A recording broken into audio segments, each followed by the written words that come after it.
कैसे कक्षा 9 रसायन विज्ञान परमाणु एवं अणु, परमाणु एवं अणु। देखिए कल हमने एक सवाल समझाया था, वही सवाल को दोबारा से किसी धातु के ऑक्साइड का सूत्र MO2 है। उस धातु की संरचना बताइए। संरचना ज्ञात करनी है, क्या होगी?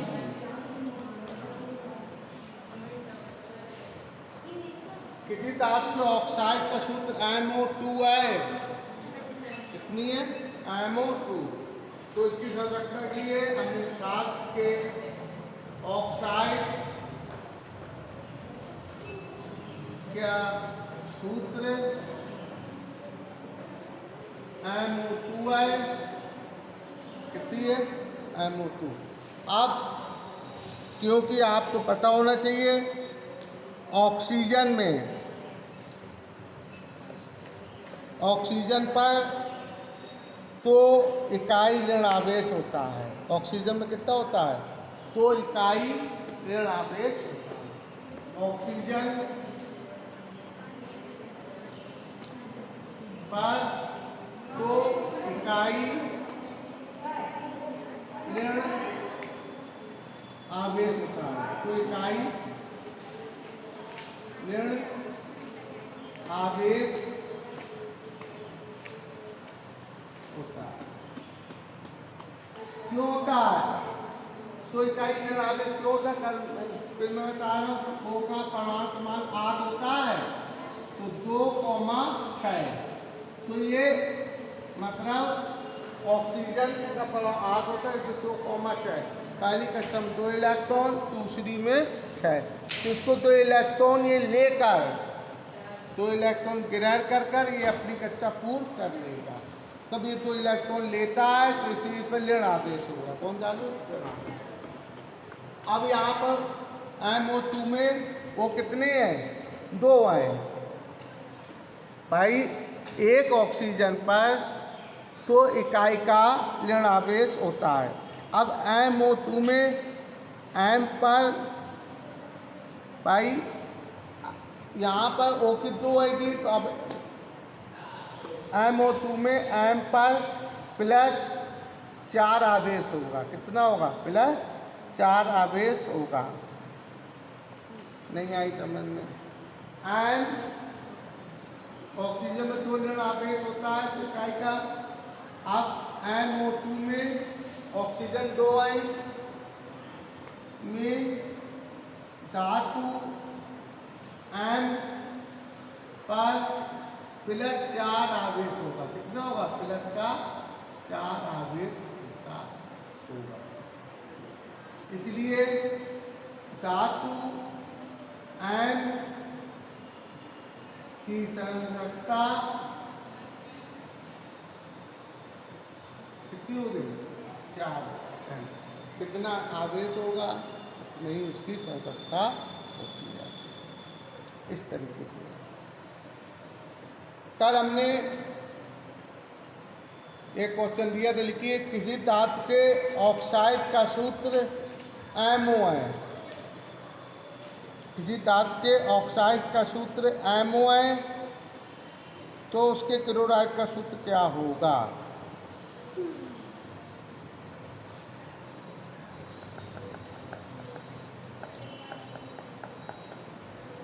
किसी धातु के ऑक्साइड का सूत्र, किसी धातु के ऑक्साइड का सूत्र MO है। कितना है? MO है तो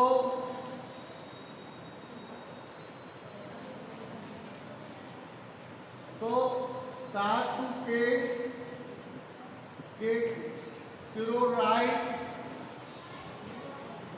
धातु के क्लोराइड का सूत्र ज्ञात कीजिए।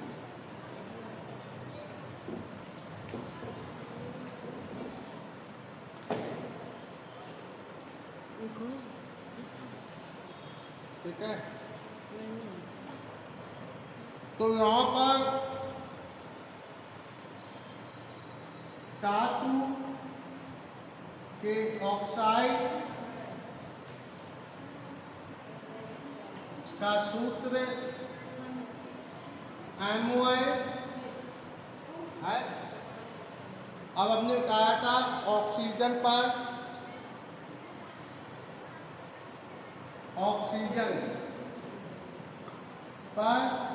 तो इकाई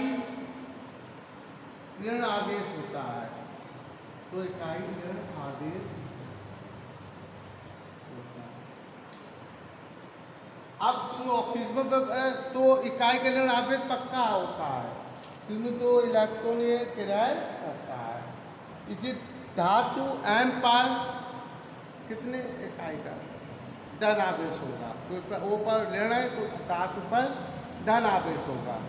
इसलिए धातु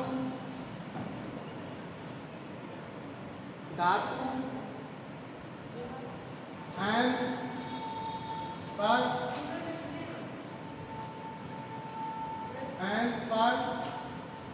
तो इकाई धन आवेश होगा, तो इकाई का धन आवेश होगा। यानी कि M धातु M की संयोजकता +2 होगी, प्लस की 2। धातु M की संयोजकता प्लस की 2 होगी।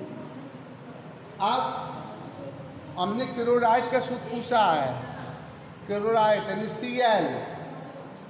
अब या तो पता होना चाहिए Cl पर एक इकाई का ऋण आवेश होता है। Cl पर कितना होता है? एक इकाई का ऋण आवेश होता है, क्योंकि हम Cl यानी 17 तो 7 ये एक इलेक्ट्रॉन लेगा। क्या इलेक्ट्रॉन? एक इलेक्ट्रॉन लेकर अपनी कक्षा पूर्ण करेगा। इसलिए हम कह सकते हैं Cl पर एक इकाई का ऋण आवेश होता है।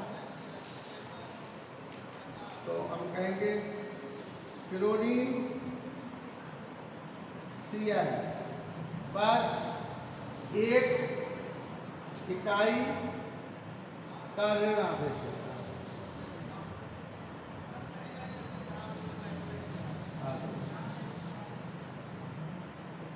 एक इकाई का क्या होता है? ऋण आवेश।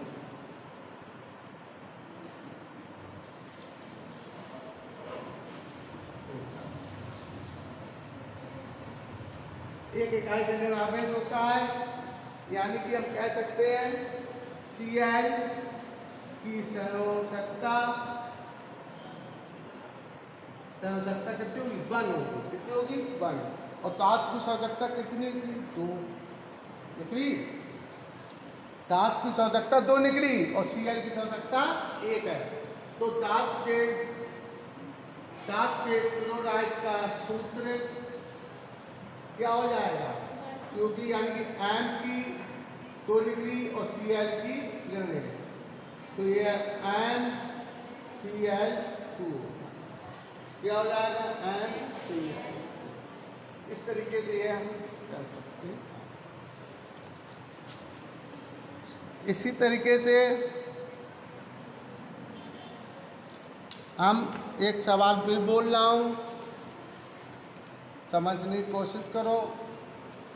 किसी धातु के ऑक्साइड का सूत्र,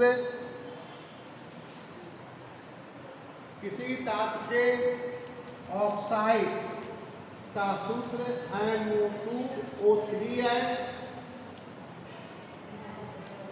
किसी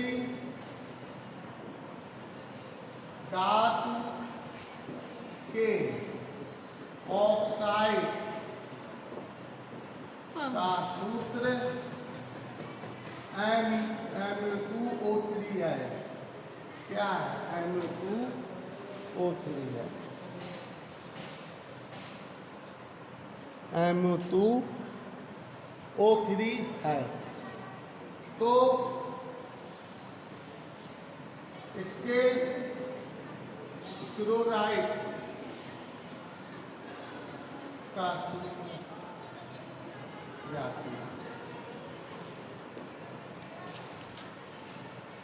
ये क्लोराइड का सूत्र याद कीजिए। तो इसमें कुछ भी नहीं है, तो सेम है, जितने पिछले करवा चुके। देखिए कैसे लिखेंगे, धातु के ऑक्साइड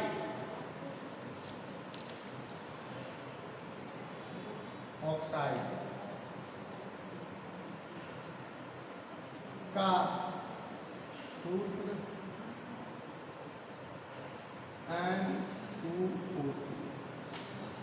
क्या धातु के ऑक्साइड का सूत्र M2O3 ये दिया हुआ है, ठीक है।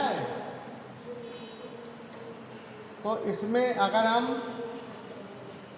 22 का मतलब M पाए 3 प्लस O पाए माइनस, यानी कि यही तो हुआ। तो दिक्कत बताइए भाई, इसकी संयोजकता सूत्र में यहाँ आती है। हमने तुम्हें ये बताया था, पढ़ा XaYB है। तो सूत्र में क्या हो जाता है, x की संयोजकता इतना है, इसकी यहाँ आएगी XbY होता था। इसी तरीके इसका उल्टा कर दो तो इसकी संयोजकता निकल जाएंगी। तो यहाँ पर धातु M की संयोजकता कितनी आ गई? 3 आ गई।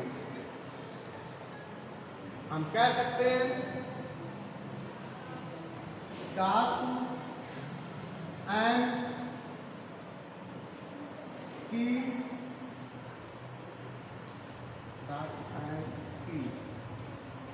संयोजकता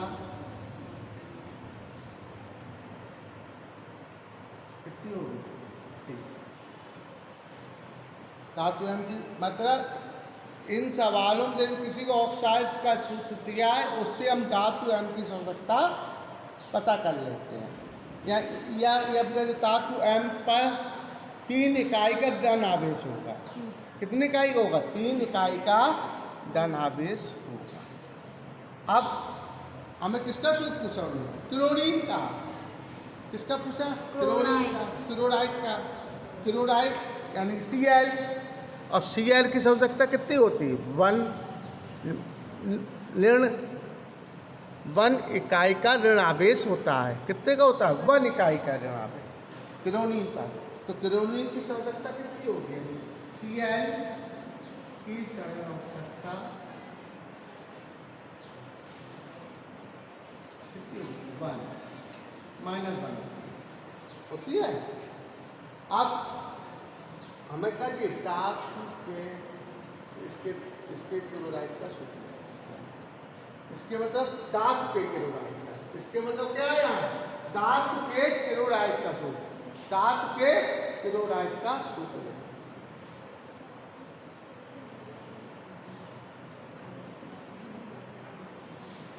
तो हम लिखेंगे धातु M के क्लोराइड का सूत्र। तो M की संयोजकता आई 3 और Cl की आई 1 माइनस। ठीक है भाई, Cl की संयोजकता 25 बार बता चुके हैं भाई। हमने संयोजकता में फिर बता रहा हूँ, जो परमाणु त्यागने की स्थिति में होते हैं, त्याग कर अपनी कक्षा पूर्ण करते हैं, और बदन आवेश प्लस की संयोजकता। कितने इलेक्ट्रॉन त्यागेंगे वो उसकी संयोजकता होगी, या कितने इलेक्ट्रॉन लेंगे, ग्रहण करेंगे तो और ग्रहण कर यानी कि लेकर अपनी कक्षा पूर्ण कर लेता है, वो लिए गए इलेक्ट्रॉनों की संख्या ही उसकी सांद्रता होगी। किसके कारण? उसकी कक्षा पूर्ण हो जाए। क्या हो जाए? कक्षा पूर्ण हो जाए। अब जो लेता है उस पर ऋण आप है, और जो देता है धन। ये सब अब इसके क्लोराइड का सूत्र क्या हो जाएगा? यानी कि ये इसकी यहाँ जाएगी, इसकी MCl3 का सूत्र हो जाएगा MCl3। ये आपका सूत्र बन जाता है MCl3। इसी तरीके से आपको घर के लिए मैं दे रहा हूँ, लिखिए फास्फोरिक अम्ल का अणुसूत्र। फास्फोरिक अम्ल का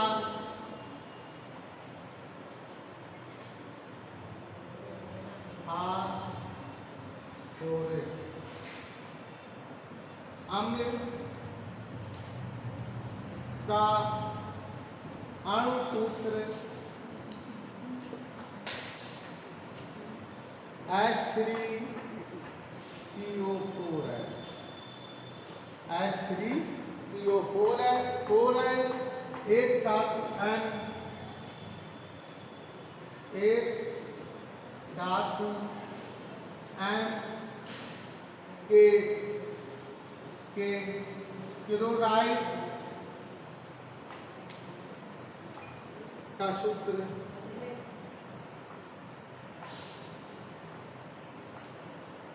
MCl3 है, MCl2 है।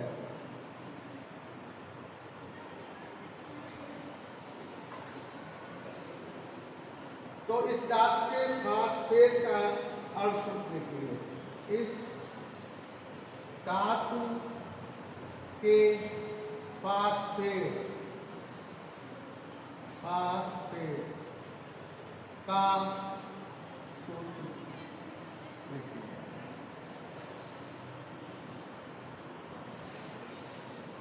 इस धातु फास्फेट का सूत्र लिखिए। ये आपका फास्फोरिक अम्ल का अणुसूत्र H3PO4 है, और धातु N के क्लोराइड का सूत्र MCl2 है। इस धातु के फास्फेट का अणुसूत्र।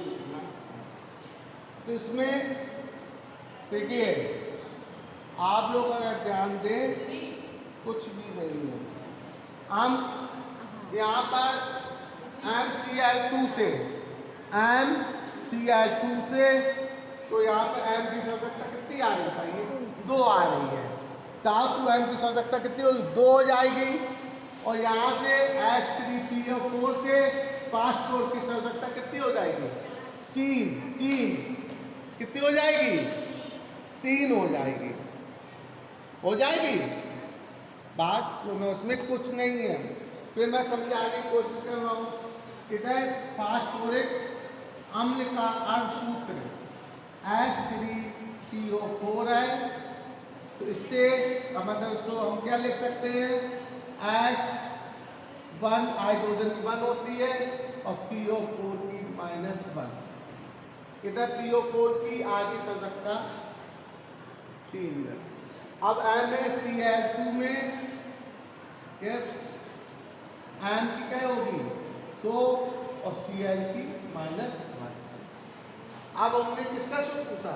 इस धातु के फास्फेट का सूत्र। तो धातु ये हो गई और फास्फेट ये हो गया।